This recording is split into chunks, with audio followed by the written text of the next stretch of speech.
We're glad to have you along this Friday night. First, state lawmakers took more votes today on two big issues that are tying up the 2019 legislature: Medicaid expansion and the future of the power plants and transmission lines at Colstrip. But they don't appear much closer to resolving things. MTN's Mike Dennison explains.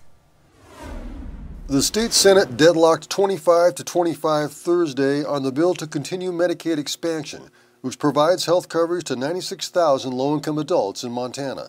On Friday, Democrats asked the Senate to take it up again, but leaders of the Republican majority argued against it. I've had a lot of people come to me with a lot of questions that they're delving into that legislation and they want some more time. The Democrats' request failed on a 24-26 vote. It appears Republicans are waiting to see what will happen to a proposal meant to encourage Northwestern Energy to buy a portion of the Colstrip 4 power plant and a related high-voltage transmission line. GOP lawmakers say the purchase will help prolong the life of the power plant, save jobs, and help energy generation in the state.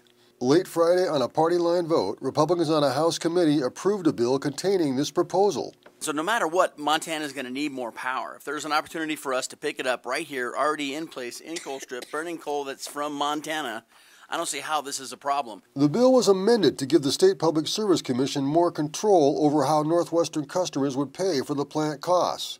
But Democrats say it's still a bad idea.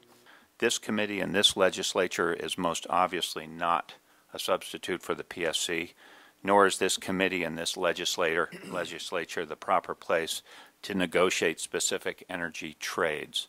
But it's also not clear whether sponsors of the Colstrip bill like the amendments either, or what that means for action on the Medicaid bill. Republican State Senator Dwayne Ankney of Colstrip told MTN News late Friday that the Colstrip proposal may end up in a joint House-Senate conference committee, which could insert the language that makes it work. One thing we do know, the clock is ticking.